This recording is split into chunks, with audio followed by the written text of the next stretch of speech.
Boa tarde a todos. Meu nome é Paula Indalécio, sou sócia de Direito Penal Empresarial do Escritório Matos Filho, sou associada ao Instituto Matos Filho, que é hoje quem realiza esse webinar. Para quem não conhece, o Instituto surgiu de uma iniciativa dos sócios do Escritório Matos Filho e ele foi criado para divulgação e fomento do direito, especialmente no que diz respeito ao acesso à justiça. A missão do Instituto é a de promover o direito e fortalecer o acesso à justiça para uma sociedade livre, diversa e democrática. O Instituto tem 3 importantes pilares de atuação. O primeiro deles é apoiar as iniciativas da sociedade civil direcionadas à cidadania e ao acesso à justiça, conceder bolsas de estudos de graduação, mestrado e pós-graduação, com o objetivo justamente de diversificar o perfil do profissional do direito, e desenvolver novas metodologias para difundir o conhecimento jurídico, justamente porque a gente acredita que o conhecimento do direito pode fortalecer a sociedade. Quanto mais a sociedade souber dos seus direitos, a gente acredita que melhor essa sociedade ficará. Com relação a esse último pilar, nós temos o projeto Artigo 5º, que é desenvolvido em parceria com o portal Politize. Para quem ainda não conhece, é um projeto muito legal. Nós temos levado o conhecimento sobre os direitos e deveres básicos garantidos no artigo 5º da Constituição Federal, por meio de textos, vídeos e podcasts bem acessíveis que estão disponíveis no portal. Além desse material, nós decidimos realizar uma série de eventos, de webinars, sobre alguns temas relevantes do artigo 5º, justamente com esse objetivo de aprofundar um pouco mais esses temas que são tão relevantes para a gente. O webinar de hoje vai tratar das garantias penais. Hoje nós temos 2 expositores, o Gregory Terry e o Gabriel Queiroz, que são advogados no Matos Filho, selecionaram então os principais incisos do artigo 5º que tratam sobre garantias penais. Infelizmente, a gente acha que não daria tempo de abordar todos os incisos que tratam de garantias penais, então nós escolhemos os que nos pareciam mais importantes e interessantes para essa nossa discussão de hoje. Então, antes de passar a palavra para os nossos expositores, eu gostaria de agradecer a presença de todos, sejam muito bem-vindos. Ao longo da exposição, vocês podem encaminhar aqui as perguntas pelo chat, a gente vai selecionar, vamos ver se no final a gente vai separar um momento para perguntas, se a gente vai selecionar e responder, e vamos disponibilizar, vamos tentar responder todas que forem possíveis de ser respondidas e encorajamos a participação de vocês. Então, agora eu vou passar a palavra para o Gregory para que ele comece a exposição. Obrigada. Bom dia. Bom, boa tarde, pessoal. Muito obrigado, Paula, pela introdução. Realmente, o projeto Artigo 5º, essa parceria do Instituto Matos Filho com o Politize, a intenção de tornar tudo muito claro, os direitos e as garantias fundamentais aos cidadãos é algo que é realmente cativante, que motiva muito a gente a realmente entender justamente quais são os nossos direitos, como que nós podemos exercê-los e qual seria a forma adequada de persegui-los, né? Bom, aqui eu vou tratar basicamente de 3 macropontos. O Gabriel, na sequência, vai assumir e vai tratar de questões também mais relacionadas ao direito penal e ao processo penal. Mas, para começar, é importante a gente ter uma noção do princípio da legalidade. O princípio da legalidade que está previsto no inciso 2º e no inciso 39, estabelece, primeiro, que ninguém será obrigado a fazer ou deixar de fazer alguma coisa, senão em virtude da lei, e que não há crime sem lei anterior que o defina, nem pena sem prévia cominação legal. Antes de entender na prática o que seria o princípio da legalidade, é importante a gente entender o que o precedeu. Então, assim, voltando à época antes da Revolução Francesa, em que havia um Estado absolutista, em que a burguesia tinha que se submeter às vontades do Estado, que, na verdade, o Estado era o rei. Então, assim, em uma situação em que você tem que se submeter à vontade de alguém, mas essa vontade ela pode não ser clara ou ela pode mudar, o cidadão ele não tem condições e muito menos como saber quais são os seus reais e efetivos direitos. Então, nesse contexto, o que a Revolução Francesa acabou trazendo com liberdade, igualdade e fraternidade foi uma mudança de paradigma, em que o Estado passou a se submeter à lei e você deixou de ter o rei como uma figura absolutista determinando tudo aquilo a qual os cidadãos tinham que se submeter. E quando eu digo o Estado se submetendo à lei, aqui a gente tem que ter em mente o seguinte, que nós vivemos sob o império da lei, que não é a vontade do governante que vai determinar quais atos podem ou não ser praticados pela sociedade. Então, aí o princípio da legalidade ele acaba assumindo uma importância muito grande, porque ele acaba sendo uma limitação ao poder do Estado. E assim, é uma representação, é uma forma de garantir aos cidadãos que leis incertas ou vontades ou, enfim, atos unilaterais que sejam absolutamente discricionários, sem qualquer tipo de motivação, possam retroagir contra eles e, de alguma forma, prejudicar indivíduos. Então, diante disso, o princípio da legalidade ele se pauta justamente na forma de organização do Estado democrático de direito. Então, você tem um legislativo, que é quem representa o povo, e a partir da representação do povo, nós tivemos eleições agora mesmo, cada um de nós pôde eleger o nosso candidato a vereador, que nós acreditamos que de alguma forma nos representa, que temos interesses alinhados, e esse membro, esse representante do legislativo, ele vai representar o povo na criação das leis. O executivo, ele executa. E o judiciário, por outro lado, ele atua como um controlador dos atos que são praticados para ver se eles estão de fato em conformidade com a norma e se direitos estão sendo ou não protegidos e efetivamente tutelados. Então, na prática, o que acaba acontecendo é que esse é um dos pilares do Estado Democrático de Direito. O Estado Democrático de Direito, inclusive, há vídeos no Politize sobre isso, mas até para dar uma resumida aqui para vocês, na prática seria uma forma de governança do Estado, uma forma de organização do Estado, que a partir de princípios de governança você consegue fazer com que todos se submetam às leis. Então, aqui nós temos a tripartição de poderes. A partir dessa tripartição é que todos se submetendo à lei garantem que o princípio da legalidade seja respeitado. E não é demais lembrar também que existem 3 fatores por trás disso também. Um fator político, que é a vinculação do Estado e os 3 poderes ao plano normativo, que e também um fator democrático, que é o fato de que, na prática, as leis elas têm que emanar do povo. E, por outro lado, um fator jurídico, porque a norma é a base de tudo. Então, o princípio da legalidade, em síntese, ele acaba garantindo que essas previsões, tanto a do inciso 2º quanto a do inciso 39, acaba garantindo que o cidadão ele possa agir de acordo com a sua vontade, desde que aquilo não vá de encontro a uma previsão normativa. As leis elas têm que ser certas e determinadas. Então, na prática, o que acaba acontecendo esse é um controle para atividade tanto do Estado, na edição e criação de leis e na prática de atos, quanto dos cidadãos. Acho que, em síntese, o princípio da legalidade seria isso, assim. Deixa eu ver se tem alguma pergunta aqui.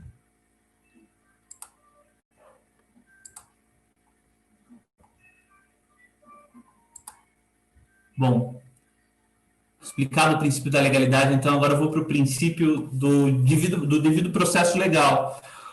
O devido processo legal, ele está previsto... Gente, podem mandar perguntas aqui no chat, assim, se der para responder, eu já aproveito e já respondo, senão eu respondo em algum momento, mas vou responder. O princípio do devido processo legal, ele está previsto no inciso 54 da Constituição e prevê que ninguém será privado de liberdade ou de seus bens sem o devido processo legal. Bom, aqui, a legalidade ela foi o plano de fundo de tudo isso. Então, é importante que a gente tenha isso em mente. E aí, na sequência, o que a gente precisa para manter um Estado de direito funcionando é justamente uma forma de efetivar aquela norma as situações concretas e as situações que os sujeitos, que nós, cidadãos, enfrentamos.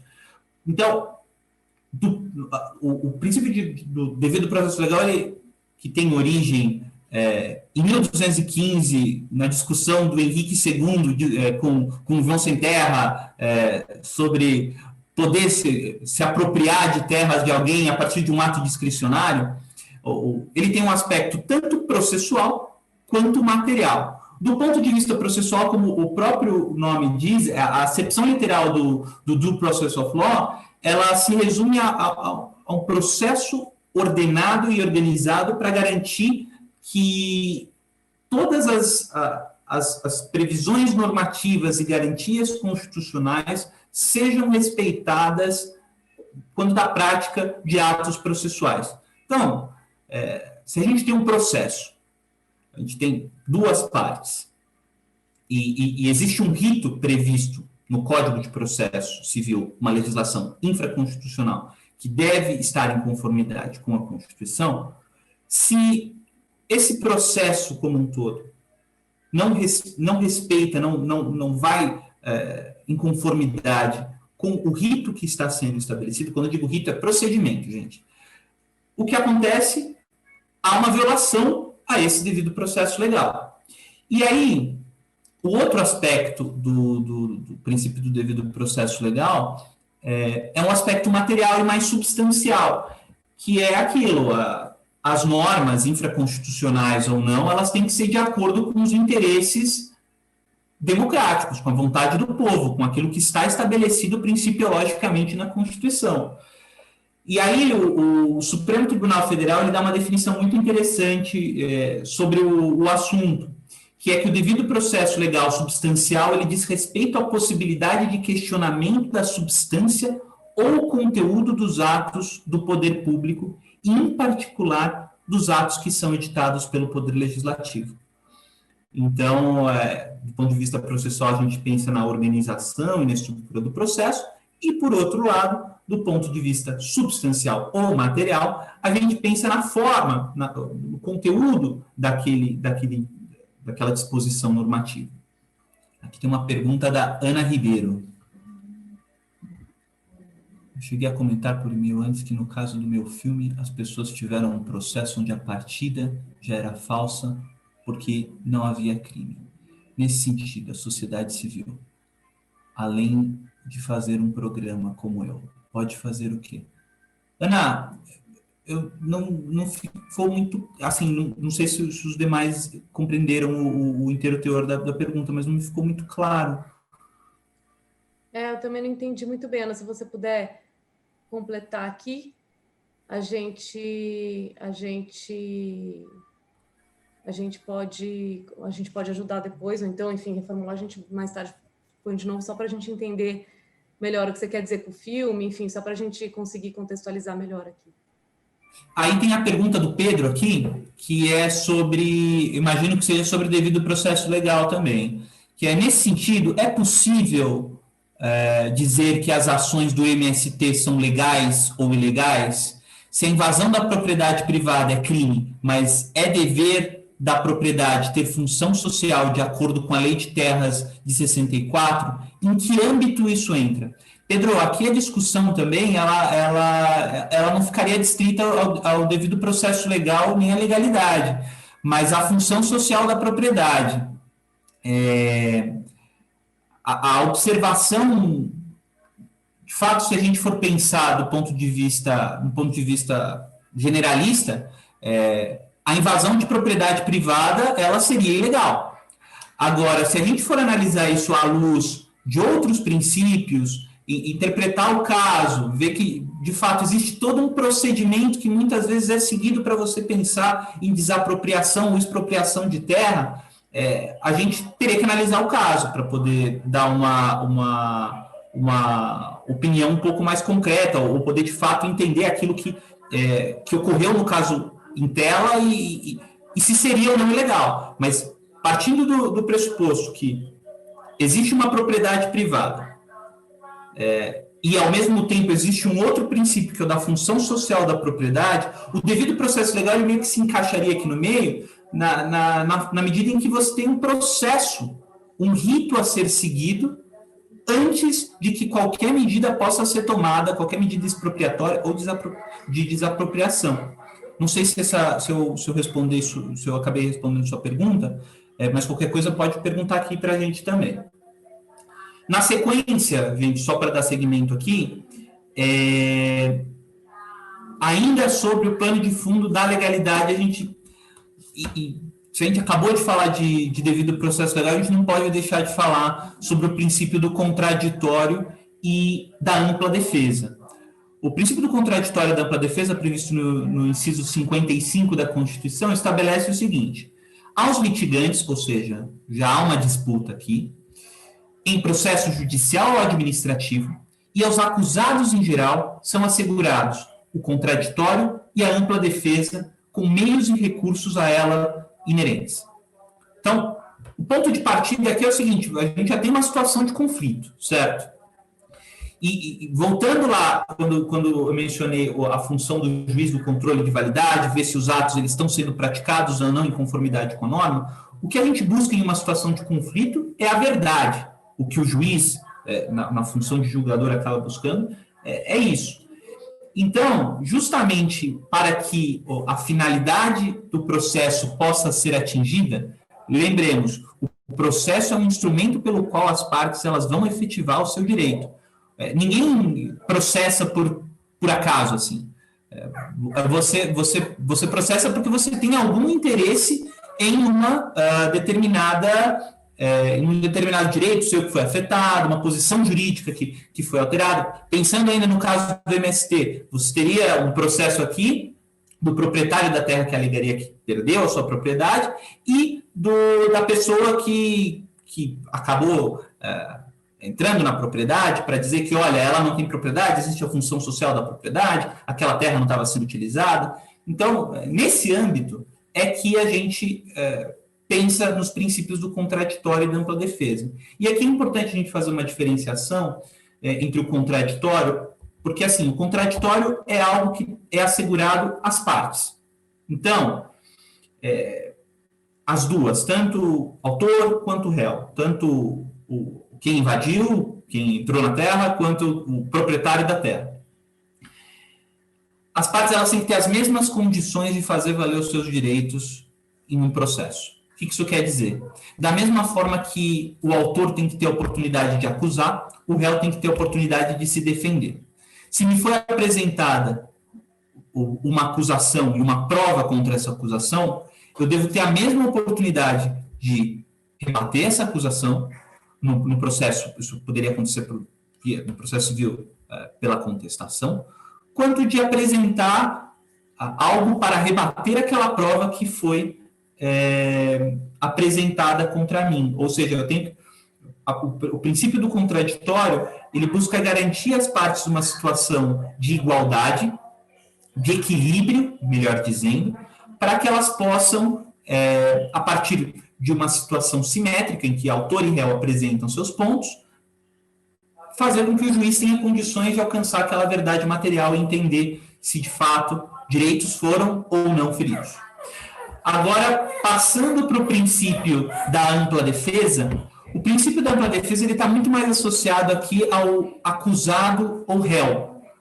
Tá? Por quê? Se a gente for voltar lá na redação do inciso 55, a previsão é a seguinte, que aos acusados em geral são assegurados o contraditório e a ampla defesa com os meios e recursos a elas inerentes. Então, por que isso? A ampla defesa significa que o réu, o acusado, ele tem que ter todas as condições de poder se defender. Então, deve poder produzir provas, deve poder ser ouvido. A garantia constitucional prevista no princípio da ampla defesa, ela contempla tanto uma defesa técnica, ou seja, que aquele que está sendo acusado possa ter um representante o defendendo, quanto um equilíbrio processual. Porque de que adiantaria uma situação em que só uma parte acusa e a outra simplesmente é acusada e nada pode fazer? Então, O acusado ele tem que ter os meios para poder se manifestar, se defender, poder produzir provas que vão ser ouvidas no julgamento, assim como, no caso de um julgamento que lhe foi desfavorável, conforme a lei, recorrer. Então, vamos lá. Pensando na prática, no âmbito de um processo penal, já que aqui a gente está falando de garantias penais, se a gente está falando em direito à ampla defesa, a gente está pensando aqui tanto em autodefesa quanto em defesa técnica. A autodefesa é algo que é renunciável. Por quê? Porque a autodefesa nada mais é do que o réu ele ir se manifestar, ser ouvido. Ele não é obrigado a se defender ao longo do processo, ao longo de um crime que está sendo imputado contra ele. Inclusive, ele pode confessar e ajudar, ser assistente da acusação. Fala, olha, eu realmente cometi esse crime. Ele não precisa se ajudar.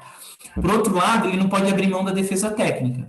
Aí a gente teria uma situação em que a ampla defesa estaria sendo violada, porque todos têm o direito de se defender e de ter um representante legal, no caso, um advogado, ou um defensor público, para poder defendê-lo. E isso pode, inclusive, virar pena de nulidade. Só para dar um exemplo recente para vocês, um caso que aconteceu não tem muito tempo, foi o caso, saiu inclusive no Fantástico, do rapaz que tinha um nome que era com L e o outro que tinha um nome que era com U, e esse rapaz que tinha o que tinha o nome com U e estava preso, fugiu, e aí eles encontraram um rapaz com o L, que era Elder ou Elder, e simplesmente perguntaram o nome para o rapaz: qual que é o seu nome? Meu nome é Elder. E o detiveram. Falaram: não, você está foragido. Não oportunizaram a ele a defesa. Simplesmente disseram que ele estava foragido. Então, nesse caso, em que essa parte, ali sendo tratada como réu e acusado, não pôde apresentar nada para se defender, porque a gente tem uma situação em que, nitidamente, o princípio do contraditório e da ampla defesa, assim como o devido processo legal, foram violados. Dito isso, passado pelo princípio da legalidade, do devido processo legal e do contraditório e ampla defesa, eu passo a bola para o Gabriel aqui. Claro, se vocês tiverem dúvidas, por favor, fiquem à vontade, a gente vai respondendo aqui conforme o caso. No final a gente vai ter espaço para perguntas também. Se vocês forem lembrando, não tem problema. No final a gente volta com as perguntas para o Greg, se precisar. Olá, Gabriel, com você. Excelente, pessoal. Obrigado, Gregory. Obrigado, Paula. Eu também tenho que usar aqui o início da minha fala para agradecer a oportunidade de falar sobre esses temas que são tão caros aqui para a nossa prática penal empresarial e que são relevantes para todo cidadão brasileiro. E também ressaltar o quanto é bonita essa iniciativa do Politize, juntamente com o Instituto Matos Filho, de abordar o artigo 5º e todas as garantias, não só sobre uma perspectiva penal e processual penal, como sobre vieses diferentes, né? Aqui, depois da excelente fala do Gregory, me cabe dissertar um pouquinho e conversar com vocês sobre 3 pontos específicos. Então, a minha fala aqui vai se basear no princípio da presunção da inocência. Na sequência, eu vou falar um pouquinho para vocês sobre as garantias vinculadas à prisão no Brasil e também a possibilidade de habeas corpus. E, ao final, vou falar um pouquinho também sobre a individualização da pena.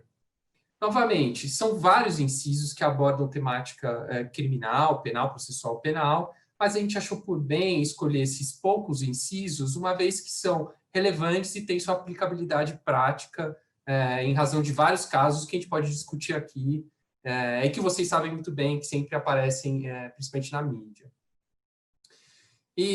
Bom, vou começar pelo princípio da presunção de inocência. Inclusive, a gente já recebeu uma pergunta antes mesmo de começar a falar do Tiago nesse poli, justamente sobre esse tema. Então, Tiago, eu vou explicar um pouquinho sobre esse princípio, sobre o inciso 57 da Constituição Federal, e, na sequência, eu vou responder seu questionamento. que é o questionamento que foi muito abordado aí na mídia nos últimos meses e, quiçá, anos. Bom, princípio da presunção da inocência. Primeiro, a gente tem que entender o processo penal como um todo. O processo penal no Brasil ele é dividido em 3 fases. Uma fase pré-processual, que é uma fase de investigação, geralmente feita pela Polícia Civil, Polícia Federal, em que se busca elementos de materialidade e autoria, ou seja, se aquele crime de fato aconteceu e quem é o responsável, para que fundamente a propositura de uma ação penal pelo titular da ação penal que a gente fala, que em regra é o Ministério Público, mas também, em determinados casos, pode ser a vítima. Então, essa primeira fase de investigação serve para colher elementos de prova para o Ministério Público, em regra, mover uma ação contra determinado indivíduo. E aí se inicia a segunda fase, a partir do que a gente chama de denúncia criminal, em que há um processo, e como o Gregory já falou muito bem, se observa ali o princípio da ampla defesa, do contraditório e do devido processo legal. A terceira fase desse procedimento criminal é o procedimento de execução da pena, em que, finalizado o processo de conhecimento de instrução, é aplicada uma pena. E aí eu volto para o princípio da presunção da inocência, que é uma garantia constitucional estabelecida. O princípio da presunção de inocência, disposto no artigo 57, no inciso 57 do artigo 5º, perdão, diz que ninguém será considerado culpado até o trânsito em julgado de sentença penal condenatória.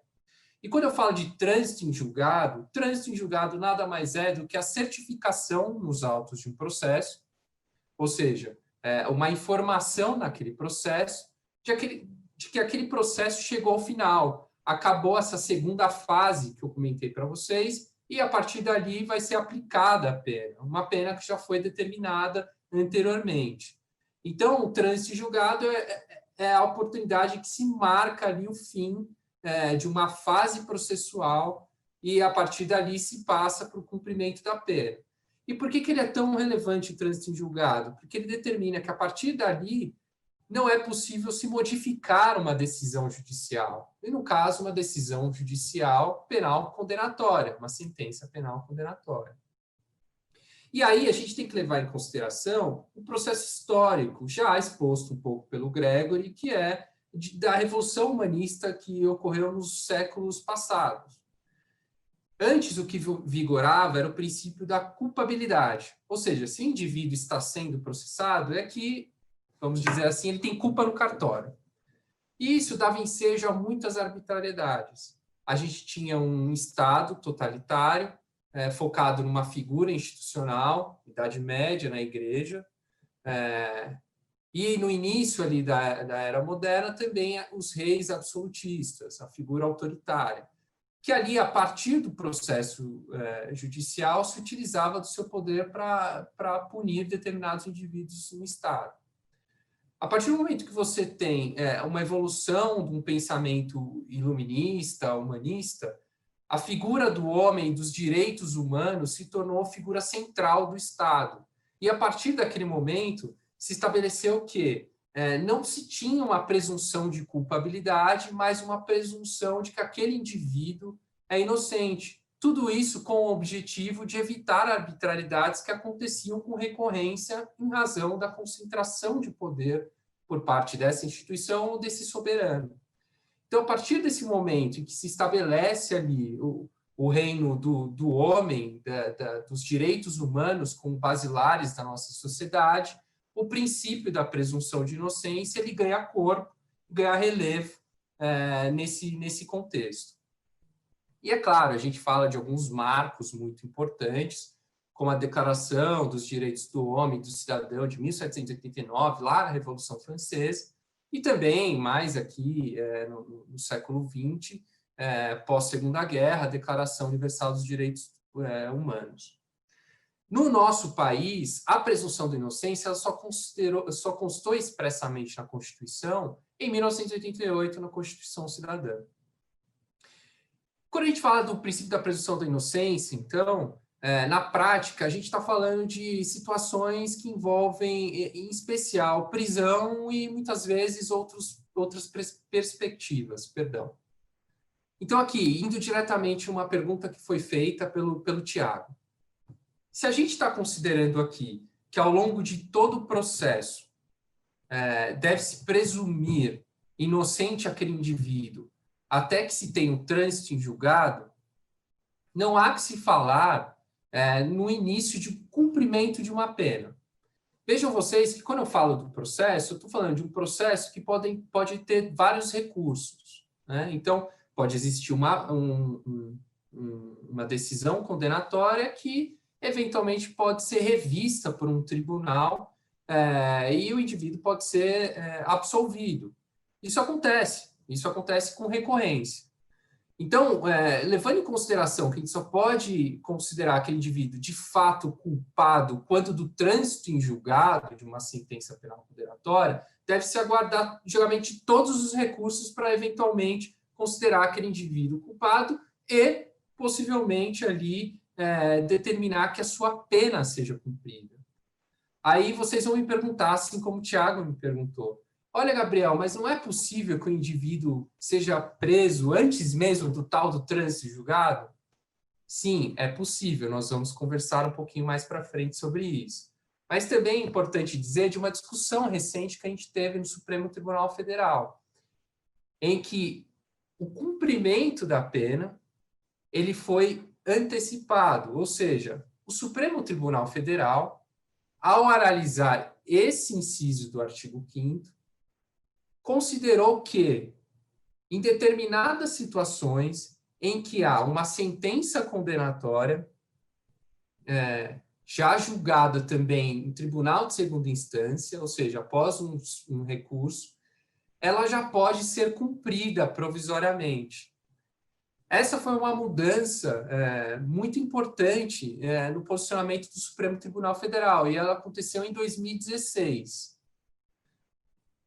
Aconteceu na esteira de diversos acontecimentos que a gente teve aqui no Brasil, em especial uma luta tremenda contra casos muito significativos, em especial de crimes de colarinho branco, corrupção, que afetam demais a nossa sociedade, mas, sob uma outra perspectiva, também afeta diversos outros indivíduos que foram processados e condenados em primeira e segunda instância por crimes mais leves.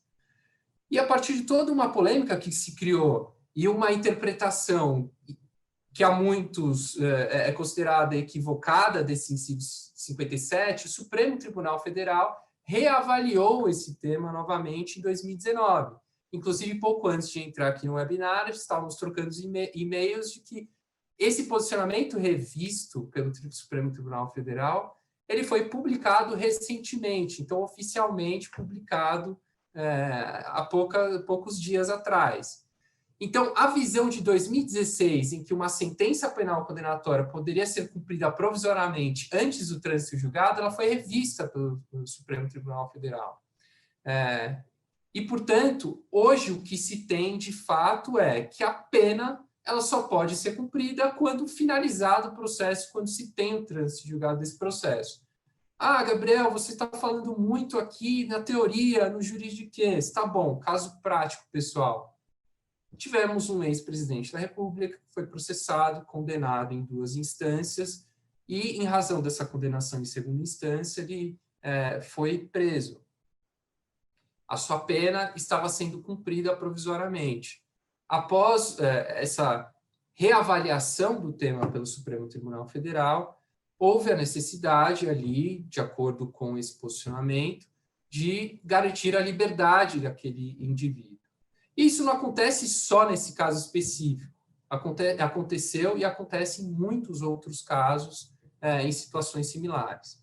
Então, aqui fica muito claro como o princípio da presunção da inocência ele é visto num caso específico, né, na prática. Como eu disse para vocês, aqui a gente está falando de incisos de um artigo 5º da Constituição, e muitos de vocês podem entender que isso não é visto na prática, ao contrário. Isso é muito visto na prática, com recorrência. E aqui é importante salientar também um outro viés do princípio da presunção da inocência. Muitos de vocês já sabem, já ouviram falar sobre a reincidência. A reincidência se dá quando o indivíduo ele é processado e condenado novamente por um outro crime. E aí ele tem uma pena, que é uma pena um pouco mais grave, uma vez que ele reincidiu no crime. O ponto é, se eu levo em consideração que não há indivíduo previamente culpado, que deve se aguardar o trânsito em julgado, eu não posso considerar o indivíduo reincidente caso ele cometa um crime antes de um novo crime antes de finalizado o primeiro processo judicial. Então, assim, basicamente eu só posso considerar o indivíduo reincidente quando ele comete um crime após um processo judicial em que ele foi condenado, processado, teve ali oportunizado todas as hipóteses de recurso e houve um trânsito em julgado. Então, ele foi definitivamente condenado. E, na sequência, ele pratica um crime. Aí, sim, caso ele seja processado e condenado por esse segundo crime, na sentença, o juiz pode considerar a reincidência e, portanto, aumentar um pouco a pena desse indivíduo. Vejam vocês que é outra perspectiva prática desse princípio da presunção da inocência. Passando um pouco o tema, a gente tem mais uma pergunta. A gente tem uma pergunta do Pedro Basaglia. Espero que eu tenha falado correto o seu sobrenome, Pedro. Eu vou ler para vocês. Há hoje alguma pena para quem não cumpre esse inciso? Se alguém for acusado de roubo, por exemplo, e outros indivíduos na internet declarem o mesmo como culpado antes do julgamento, Pedro, você tocou num tema super relevante, né? Não há qualquer tipo de punição pelo descumprimento específico desse artigo, desse inciso amplo. O que se tem é uma lei recente que a gente viu, foi muito discutida, que é a lei de abuso de autoridade, em que algumas circunstâncias ali descritas na lei impõem uma punição ao agente público que comete ilegalidades, dentre elas uma prisão indevida. A acusação que se tem por indivíduos que não agentes públicos, como você citou aqui, por exemplo, o público em geral acusa o indivíduo de ter cometido um crime que ele não cometeu, infelizmente é algo que acontece muito e gera muitas injustiças. O que se tem no sistema jurídico brasileiro é a possibilidade desse indivíduo que foi acusado injustamente promover uma ação contra essas pessoas que o acusaram sem ter qualquer conhecimento de causa, sem ter qualquer entendimento sobre o processo, qualquer prova de que ele cometeu de fato aquele crime. Uma vez que também afeta a honra, que a gente chama a honra subjetiva daquele que foi acusado injustamente.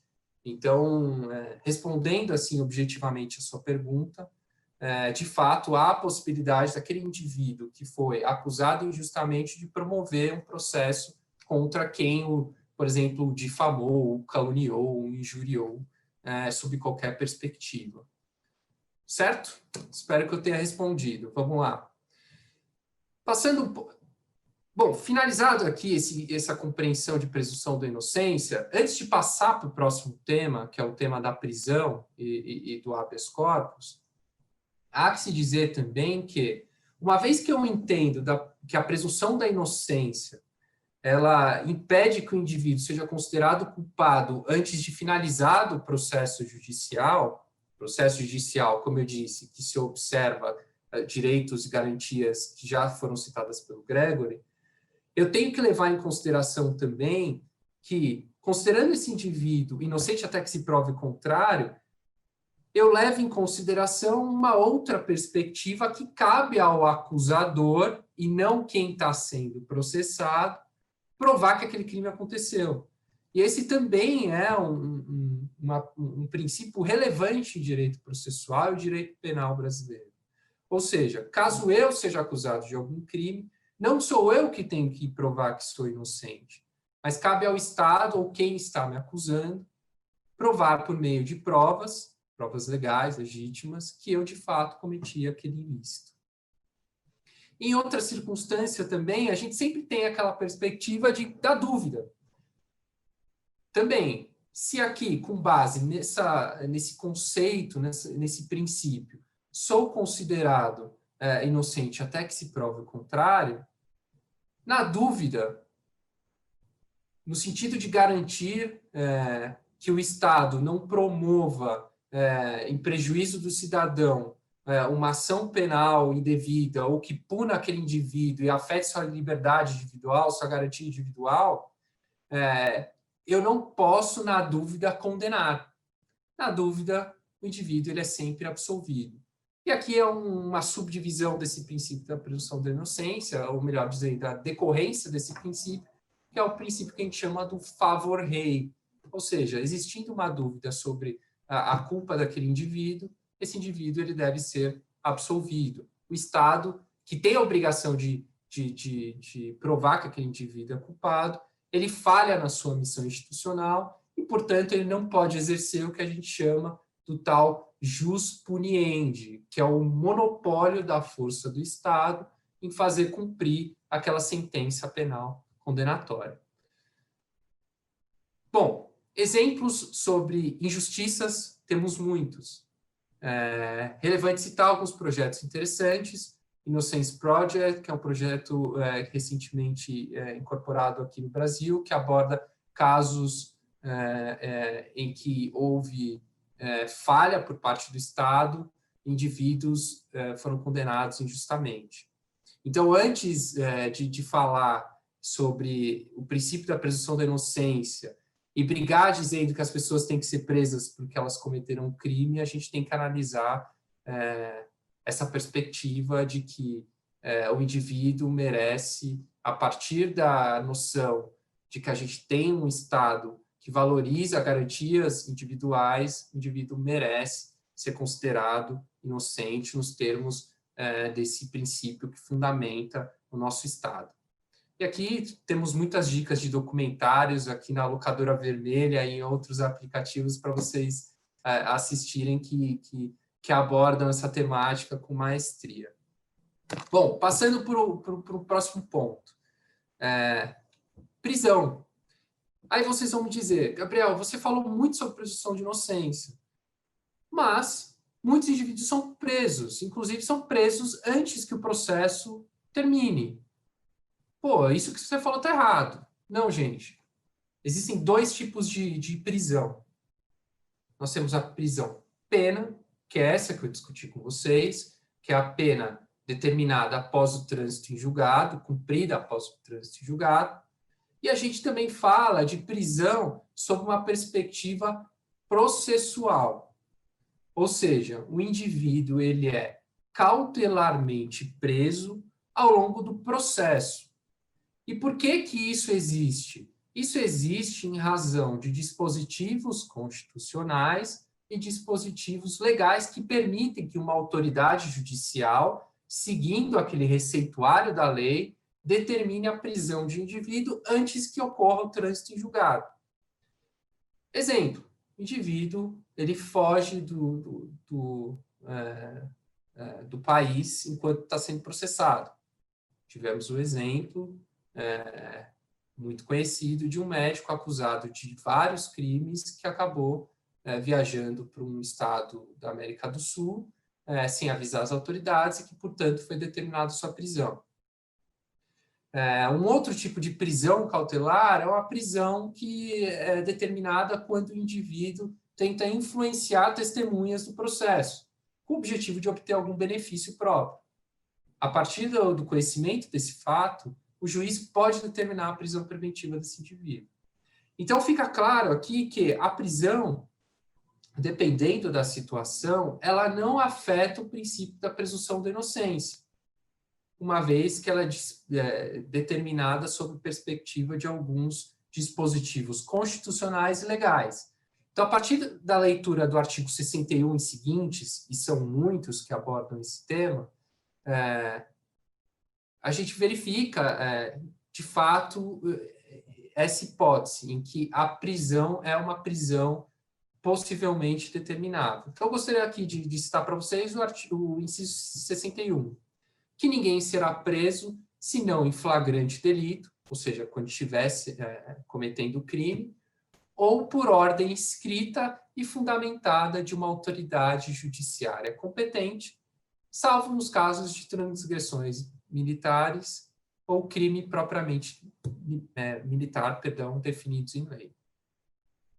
Então, a partir da leitura desse artigo, já dá para perceber que, ou seja, a prisão ela pode ser determinada, mas com base em alguns fundamentos específicos dispostos na Constituição e também na lei, no Código de Processo Penal. Enfim, quando a gente fala de prisão, a gente também tem que ressaltar que a prisão, ela hoje é uma pena, considerada uma pena, mas anteriormente a prisão ela servia só numa modalidade de aguardar, né, de forma de aguardar a aplicação de uma pena corporal. E a prisão, hoje, ela tem esses requisitos e há necessidade de se observar direitos e garantias dos indivíduos que são presos, né? Então, todo indivíduo que é preso, ele precisa ter assegurado a informação e assistência da família de um advogado, tem direito à identificação dos responsáveis pela sua prisão, direito de expor os fatos a partir de um interrogatório, ou seja, de um depoimento prestado por ele.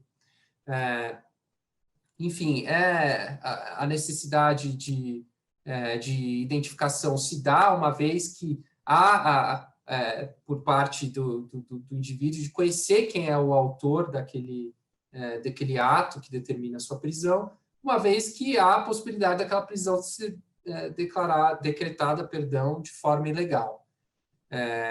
E destacando aqui também um ponto importante, pessoal, que a prisão ela só pode ser determinada em casos de crimes, com uma exceção, que é o não pagamento de pensão alimentícia. Vocês vão levantar a mão e falar, Gabriel, o depositário infiel também pode ser preso, aquele indivíduo que ficou responsável por acautelar o bem, etc. Pessoal, não mais. Apesar de constar isso na nossa Constituição, não haverá prisão por dívida nesse caso de depositário infiel, uma vez que o Supremo Tribunal Federal considerou indevida essa prisão com base em dispositivos da Convenção Americana de Direitos Humanos. Então, hoje, o que a gente tem no Brasil a prisão ela só é determinada em razão de ilícitos penais e em função de não prestação de pensão alimentícia. E vocês vão falar, Gabriel, uma prisão foi determinada de forma ilícita. Como é possível fazer com que aquele indivíduo seja posto em liberdade? Existem alguns instrumentos em direito para expor a ilegalidade daquela prisão. Então, por meio de um pedido de liberdade provisória, também disposto na lei e na Constituição, e também um instrumento que é muito relevante, que é o habeas corpus. Muitos de vocês já ouviram falar do habeas corpus. O habeas corpus, pessoal, é importante, o habeas corpus não é um recurso, o habeas corpus é uma ação de origem constitucional em que a gente chama de remédio constitucional. E por que um remédio constitucional? Porque aquele indivíduo ele está sendo atacado, punido, prejudicado a partir de uma decisão ilegal que cerceia a sua liberdade. Então, a partir da leitura do inciso 68 da Constituição Federal, ali se tem estabelecida a possibilidade de concessão de habeas corpus sempre que alguém sofrer ou se achar ameaçado de sofrer violência ou coação em sua liberdade de locomoção, por ilegalidade ou abuso de poder.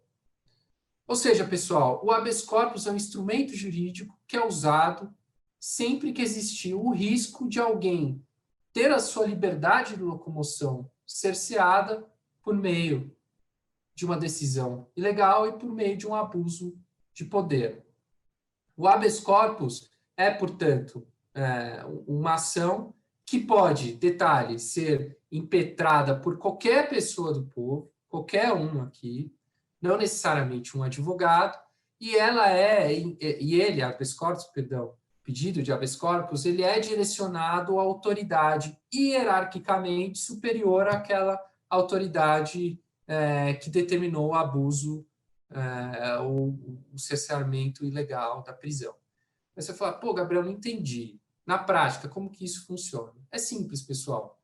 O indivíduo que foi preso em razão de uma decisão de um juiz de primeira instância, que não era o juiz competente para julgar aquele caso, ou seja, ele não era o juiz do caso, era o juiz de uma cidade vizinha que nada tinha com relação àquele caso, esse indivíduo teve uma prisão ilegal, pois determinada por um juiz que ele era o que a gente chama de incompetente.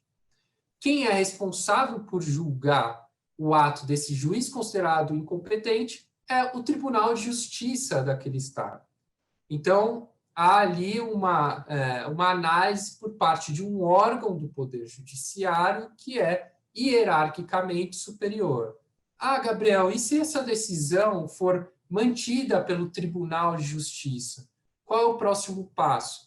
O próximo passo, há a possibilidade, caso aquela decisão seja considerada ilegal, apresentar-se um novo habeas corpus, ou um recurso ordinário constitucional, que é um recurso em habeas corpus, para o Superior Tribunal de Justiça, que é o órgão do Judiciário hierarquicamente superior ao Tribunal de Justiça. E no caso do STJ, quem vem assim? O STF.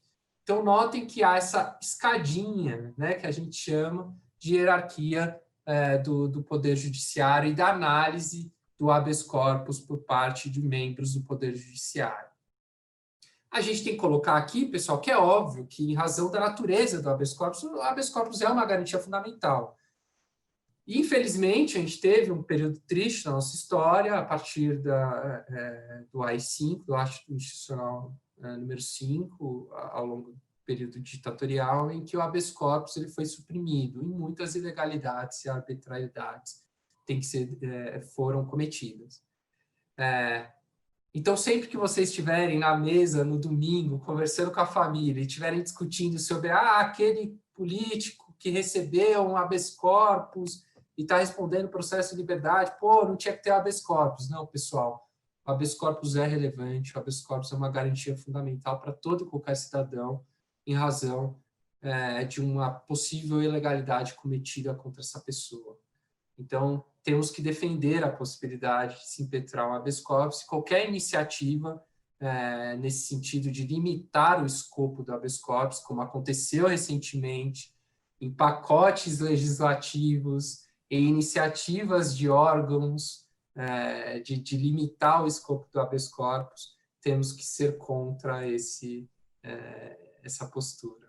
Tá? Gabriel, você me permite só completar claro. Aqui o seu ponto, que eu acho que agora a gente recebeu aqui o e-mail da Ana, deu para entender um pouquinho melhor o contexto. Eu acho que é bem sobre isso que você está falando, né? Sobre a questão da habeas corpus. Ana, a sua situação específica eu vou analisar com calma e depois eu te respondo, mas assim, em linhas gerais, qualquer pessoa que esteja, inclusive, sofrendo algum processo, esteja presa injustamente, né? O habeas corpus é um remédio para se combater isso, né? Então, o habeas corpus existe e é um instrumento acessível, não depende necessariamente de um advogado. Qualquer do povo pode entrar com o habeas corpus para tentar sanar uma prisão ilegal, né? Então, é um instrumento que existe, que está à disposição, que a Constituição nos garante, né? A gente até, quando está na faculdade de Direito, brinca, todo mundo fala, olha, se chegar um papel de pão no tribunal com habeas corpus, os juízes são obrigados a aceitarem. Isso é real. É óbvio que tem muita dificuldade, porque você tem que entrar no lugar certo, como o Gabriel explicou, existe uma hierarquia, a gente tem que saber qual que é a autoridade que mandou prender injustamente aquela pessoa, para entender que aquela decisão é ilegal, e aí sim entrar com habeas corpus perante o tribunal correto, né? Então, acaba que o auxílio jurídico sempre é pertinente e é útil, mas existem inúmeras instituições que atendem gratuitamente, que fazem serviço pro bono, tem a Defensoria Pública, então tem diversas formas de conseguir acesso a essas informações. Então, qualquer situação de injustiça que acabe culminando numa prisão ou num processo penal ilegal pode sim ser combatido por meio de habeas corpus. Excelente, Paula. Imagina. E aqui, já aproveitando, a gente recebeu uma pergunta super interessante do Jonathan Ambrosio. Obrigado, Jonathan. E o Jonathan pergunta: o sujeito preso preventivamente pode ser colocado junto a indivíduos já condenados? Jonathan, essa pergunta é muito importante. Na prática, o que a gente vê? A gente vê que, na prática, esses indivíduos são colocados no mesmo local, infelizmente. E por que eu digo infelizmente? A partir do momento que eu tenho uma prisão cautelar, eu pressuponho que essa prisão ela é necessariamente temporária, uma vez que o processo vai chegar ao final e espera-se que esse final seja rápido. E, portanto, por meio da leitura e análise das leis que a gente tem no Brasil hoje, foram criados centros de detenção provisória, em que esses indivíduos presos preventivamente, em regra, ou presos temporariamente, há uma diferença entre prisão temporária e prisão preventiva, uma tem prazo, a outra não tem, os requisitos, enfim, não vou entrar nesses detalhes técnicos, mas esses centros de detenção provisória, eles serviriam para aquele período em que o indivíduo fica preso preventivamente, até o final do seu processo, e quando condenado, ele seria encaminhado a penitenciárias, em que há uma outra visão sobre o cumprimento da pena. O que a gente vê hoje é uma mistura. A gente vê muitos indivíduos que são presos provisórios, cumprindo penas presos provisórios no mesmo lugar que indivíduos que cumprem pena. Muitas vezes não numa penitenciária, mas num centro de detenção provisória. Então, há uma grande falha na realidade com relação a essa questão. Hoje a gente está falando de uma população prisional que, a partir da análise de dados, é formada por aproximadamente 43% de presos provisórios. Então, vejam vocês que pode ser o melhor. É certo que tenhamos indivíduos que estão presos e que no futuro sejam considerados inocentes, que sejam absolvidos, em razão de prisões provisórias que são determinadas e se alongam com o tempo. Um aspecto super prático, relevante de falar sobre esse assunto. Há a possibilidade, por exemplo, de se impetrar um habeas corpus em razão de uma prisão prolongada, uma prisão provisória prolongada. É algo que a gente fala de excesso de prazo.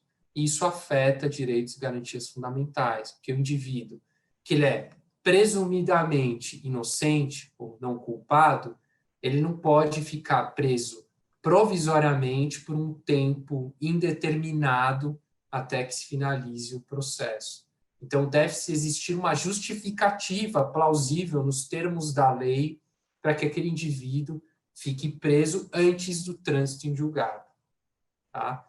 Então, é uma perspectiva muito importante que surge desse seu questionamento, tá, Jonathan? Obrigado pela pergunta.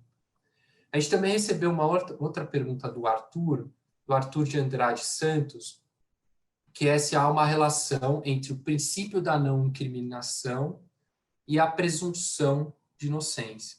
Arthur, super legal a tua pergunta.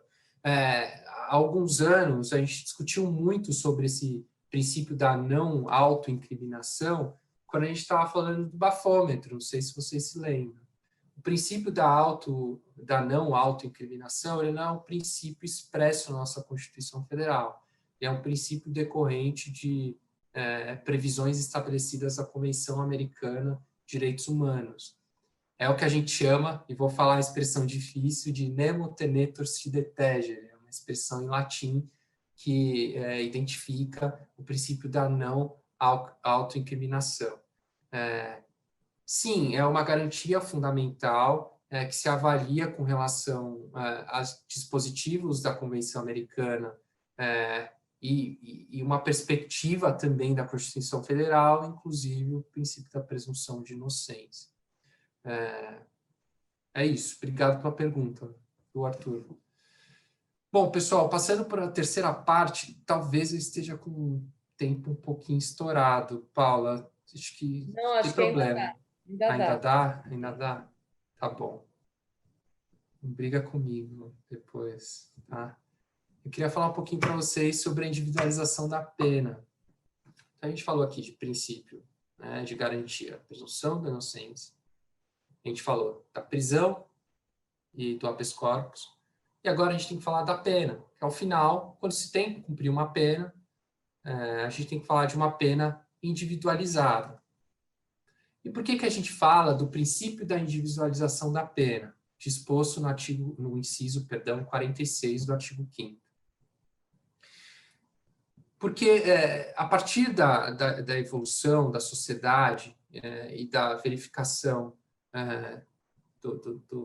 dos direitos humanos como cerne do Estado, a gente tem que estabelecer que, ainda que exista um processo, que aquela pena seja determinada, há necessidade de se garantir que aquela pena seja aplicada adequadamente, né? Ou que um crime cuja pena foi estabelecida, essa pena seja uma pena com vistas à gravidade daquele crime, né? O que a gente chama em direito com base no bem jurídico protegido pelaquela norma. Então, quando a gente fala de individualização da pena, a gente tem diversas dimensões, especificamente 3 delas. A gente fala da individualização da pena, sob a perspectiva do legislador, de quando ele for criar um crime na lei, que ele tem que estabelecer uma pena adequada para aquele ato considerado criminoso.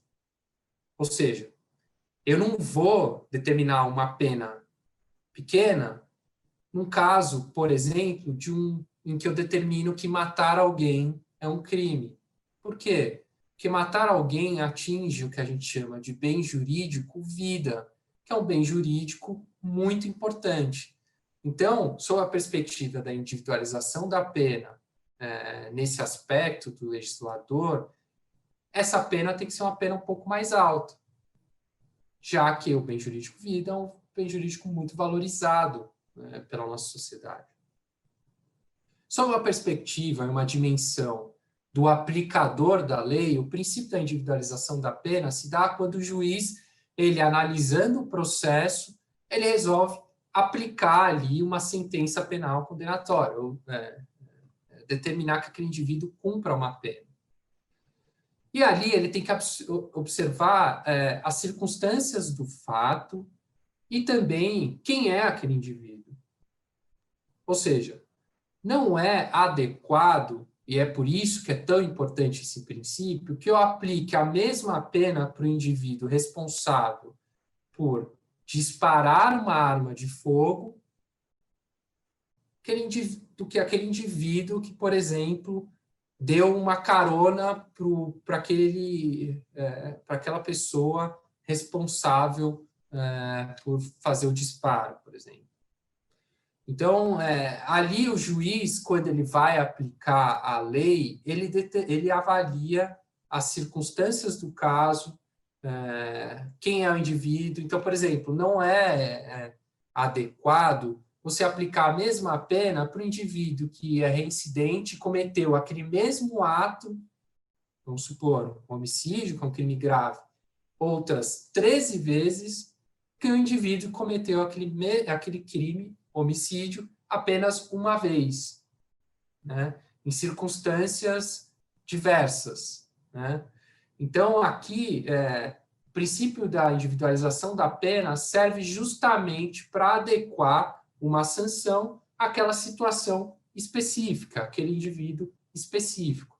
E a partir dessa perspectiva da garantia da individualização da pena, que se tem a análise da sanção penal pelo juiz no sistema que a gente chama de trifásico, em que o juiz, quando ele vai aplicar a pena, ele avalia as circunstâncias do caso, primeiro step, né, o primeiro degrau.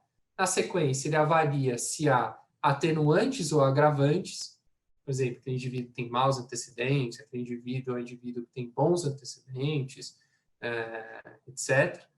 Esse é o segundo passo. E o terceiro passo é se existe alguma causa de aumento ou diminuição de pena, previstas em lei. A partir desses 3 passos, o juiz chega a um resultado de qual pena ele tem que aplicar. E aqui, pessoal, a gente está falando de pena privativa de liberdade, mas a individualização da pena, com vistas a esse princípio, há a possibilidade de se aplicar uma pena diversa de uma pena de prisão. E isso está previsto em lei e também na Constituição, no inciso 46, do artigo 5º. Então, por exemplo, a perda de bens, a aplicação de uma multa, a prestação social alternativa, que a gente fala, que é a prestação de serviço comunitário, ou até suspensão e interdição de direitos, né? O próprio Código Penal estabelece, no artigo 44, a possibilidade de você substituir uma pena privativa de liberdades por uma pena restritiva de direitos, caso não seja um crime violento ou com a pena abaixo de 4 anos. Há a possibilidade também de se fazer o que a gente chama de acordos, né, que são medidas despenalizantes instituídas no nosso ordenamento jurídico, na nossa lei, que são, às vezes, acordos que servem muito para a própria vítima, né? Um acordo feito ali numa audiência para um caso de menor potencial ofensivo, ou no caso de uma que a gente chama de transação penal, que é um acordo com o Ministério Público. Enfim, tudo isso foi criado sob um viés, sob uma análise da garantia da individualização da pena. Não faz sentido, por exemplo, eu colocar na prisão um indivíduo que nunca cometeu um crime, mas que eventualmente teve um deslize de um crime de menor potencial ofensivo e prendê-lo e colocá-lo junto com um criminoso contumaz que praticou crimes muito graves, crimes hediondos, né? Faria sentido nenhum. Muitas vezes, a substituição dessa pena, uma pena restritiva de direitos, ou uma multa, enfim, pode ser muito mais relevante para aquele indivíduo em si, como também para a sociedade como um todo. Tá? E isso tudo levando em consideração esse inciso e o que ele permeia aqui no nosso ordenamento jurídico. Tá? Na prática, um caso interessante para a gente citar aqui também, a gente tem alguns crimes considerados mais graves no Brasil, que são os crimes hediondos. E o Supremo Tribunal Federal analisou a lei de crimes hediondos que dispunha, que todos os crimes hediondos eles deveriam ser cumpridos em regime fechado. O Supremo Tribunal Federal falou, opa, não. A gente tem na Constituição Federal uma garantia, no inciso 46 do artigo 5º, que fala que a pena deve ser individualizada. Então, o fato daquele indivíduo cometer um crime considerado hediondo não necessariamente pressupõe que a pena que ele tem que cumprir é uma pena integralmente em regime fechado. E aí o Supremo Tribunal Federal considerou inconstitucional esse trecho da lei de crimes hediondos. Ou seja, mais um exemplo na prática de como esse inciso ele pode ser aplicado. Enfim, falei sobre esses 3 pontos. Como eu disse, tem muitos outros para a gente tratar. A gente poderia aqui discorrer longamente sobre muitas circunstâncias de direito penal, direito processual penal, mas em razão da limitação de tempo que a gente tem aqui, a gente focou nesses pontos, levando em consideração a importância que eles têm no ordenamento jurídico brasileiro, no nosso Estado. E aqui termino minha fala agradecendo mais uma vez as perguntas que já foram enviadas e as perguntas que eu espero que sejam enviadas também, e a iniciativa do pessoal do Politize de fazer esse webinar aqui com a gente. É isso, estou à disposição.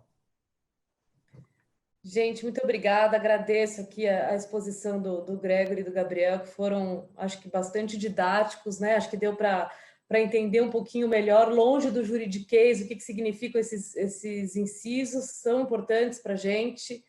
E queria abrir para perguntas, né? A gente ainda tem bastante gente aqui assistindo, então eu queria saber se vocês têm mais perguntas, a gente até já separou algumas aqui, mas, por favor, escrevam aqui no chat, a gente vai olhando.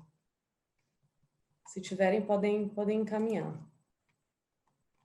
Enquanto isso, tem uma que eu tinha separado aqui para o Greg. O Greg, com relação ao ponto que você falou, se uma pessoa sabe que tem um processo contra ela, tramitando contra ela, mas ela não se manifestou formalmente, assim, ela não contratou um advogado, não se manifestou formalmente, ela pode ser presa? Bom, aqui a gente teria um cenário um pouco diferente, né? Não é que ela não sabe da existência do processo. Aqui, quando a gente está falando em devido processo legal, e a possibilidade de exercer o contraditório e a ampla defesa, tudo isso aqui poderia existir, porque se a pessoa sabe da existência do processo, sabe as acusações que estão sendo feitas contra ela, as provas que foram apresentadas contra ela, mas ainda assim ela optou por não se manifestar, isso tem um outro nome, que seria a revelia, né? A parte, ela pode sofrer os consectários dessa revelia. Ela poderia, então, em tese, ser presa. Joia. Infelizmente. Ou felizmente, a gente não sabe, né? Depende. Vai ter lá. Obrigada. Gabriel, chegou uma outra perguntinha aqui, que é interessante também, acho que você pode explorar. É possível a impetração de habeas corpus para um indivíduo já condenado definitivamente? Olha, é possível, sim. E um exemplo prático disso, e vão achar que é um absurdo o que eu vou falar, mas acreditem ou não, não é. Pode ser que o indivíduo já tenha cumprido a sua pena e ele continua preso. E a partir desse momento é possível a impetração de um habeas corpus, né? Mesmo que o indivíduo seja condenado. Uma outra perspectiva, Paula, e com base nessa pergunta, eu acabo de me lembrar, o habeas corpus, ele tem também duas nuances muito específicas. Aqui, Paulo, a gente discutiu bastante sobre o habeas corpus liberatório, que é aquele habeas corpus em que há uma lesão ao direito de locomoção. Mas há também uma nuance do habeas corpus, que é o habeas corpus preventivo. É um habeas corpus que ele pode ser impetrado, ou seja, apresentado, antes mesmo da lesão ao direito de locomoção. Pô, Gabriel, não entendi. Explico. Por exemplo, há a possibilidade da instauração de um procedimento criminal e o indivíduo descobre que ele está sendo investigado ou processado criminalmente, em que há um pedido de prisão feito contra ele. Ou não, ou há perspectiva de que esse pedido de prisão seja feito em razão da natureza do processo. Mas esse processo pode estar viciado, essa investigação pode ter algum problema, alguma prova ilícita pode estar sendo analisada, alguma coisa nesse sentido. Então, para evitar que haja uma lesão ao direito de locomoção desse indivíduo, há a possibilidade de a gente apresentar um habeas corpus preventivo, ou seja, nos anteciparmos, apresentar um habeas corpus e falar, juiz, ou desembargador, ou tribunal, olha, vai acontecer uma ilegalidade. Evitem que essa ilegalidade seja cometida. Um exemplo prático, além desse exemplo da possibilidade de prisão por causa de um processo de investigação, a gente já viu em muitos casos em que alguns indivíduos são convocados a prestar depoimento em CPIs. E a partir daquele momento ele é convocado a prestar depoimento, dependendo da situação e da postura adotada por aquele órgão, né, do Poder Legislativo, da CPI, aquele indivíduo ele pode se tornar um investigado no futuro. Então, é comum que seja garantido àquele indivíduo o direito de não se autoincriminar e de se manter em silêncio, nos termos da Constituição Federal, nos incisos do artigo 5º. Então, é comum que defensores apresentem um habeas corpus preventivo para garantir um direito de se manter em silêncio, caso contrário, futuramente pode ser que aquele convocado pela CPI tenha seu direito de locomoção cerceado de alguma forma. Acho que é isso. Espero que eu tenha sido claro aí. Chegou uma última perguntinha aqui, Gabriel, do Pedro. Não sei se você consegue ver aí. Eu acho que dá tempo da gente responder essa e aí a gente encerra. Legal. Pedro, obrigado. Pedro Basaglia, obrigado. A pergunta do Pedro é: o processo de análise de um habeas corpus demora normalmente quanto tempo? Pedro, não sei dizer exatamente quanto tempo. É difícil a gente precisar. Como se dá o procedimento estabelecido pelo habeas corpus em regra? Um habeas corpus ele é apresentado, essa apresentação a gente chama de impetração, então o habeas corpus ele é impetrado. Na sequência, geralmente, em razão da natureza urgente do habeas corpus, há um pedido liminar, então esse habeas corpus ele é encaminhado diretamente para a autoridade que vai julgar, essa autoridade analisa o pedido liminar, acolhe ou não a liminar, ou seja, pode determinar a liberdade do indivíduo um dia depois, 2 dias depois, ou no mesmo dia que for impetrado o habeas corpus, por meio de uma liminar. Na sequência, após a análise dessa liminar, a autoridade, ela oficia a autoridade considerada coatora, ou seja, o autor do suposto ato ilegal que gerou o cerceamento de liberdade, ou seja, ele pede para que essa autoridade justifique, olha, o que aconteceu aqui? Me fala o que está acontecendo. Isso é feito por escrito. E na sequência, com a resposta desse ofício, os autos são encaminhados para o Ministério Público, que na condição de custos legis, de análise, de instituição que analise a lei de forma isenta e imparcial, né, apresenta um parecer e a partir daí, após a apresentação desse parecer, o habeas corpus ele é colocado, se for no tribunal, colocado à mesa, ou se for o juiz em primeiro grau, ele é julgado. Esse processo todo pode levar algumas semanas e alguns poucos meses, sem poder expressar aqui, Pedro, um tempo exato. Mas é óbvio que, por causa da natureza do habeas corpus, esse habeas corpus ele é julgado rapidamente.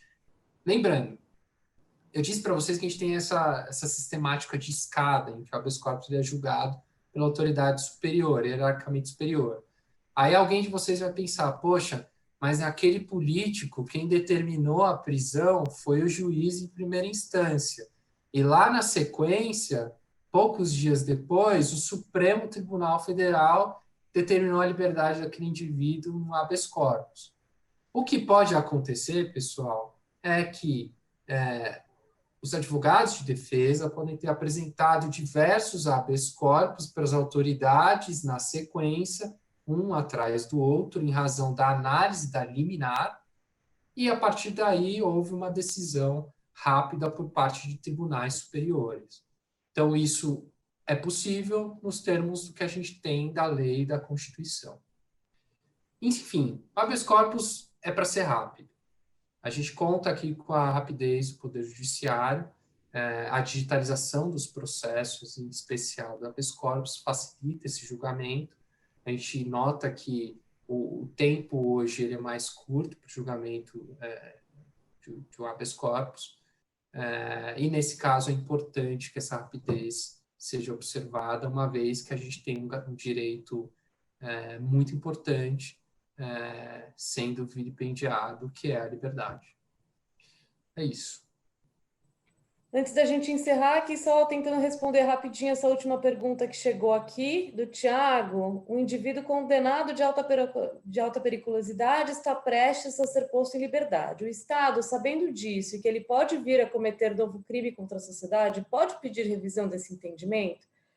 Aqui, se me permitir, Gabriel, só para eu responder, na verdade, assim, se ele já cumpriu a pena dele, e se não tiver nada de concreto, né, se for só uma ideia de, esse indivíduo é perigoso, ele pode, em tese, porque é uma ideia que está na cabeça da sociedade, isso não é motivo para manter ele preso. Então, o Estado, o Ministério Público, se entender que existem indícios concretos da prática de um outro crime, né, separado desse que ele está cumprindo a pena, da participação dele em outro crime, aí sim, eventualmente, pode pedir uma prisão preventiva dele, caso exista indício de autoria de materialidade para este outro crime. Senão, não, né? Senão não dá com essa ideia assim, de a pessoa é, em tese, perigosa. Não, se ela foi perigosa, se ela foi considerada perigosa, se ela foi condenada, se ela foi considerada culpada com trânsito julgado, cumpriu a pena dela, está tudo preenchido do ponto de vista legal. Ela cumpriu a pena dela, ela tem que ser colocada em liberdade.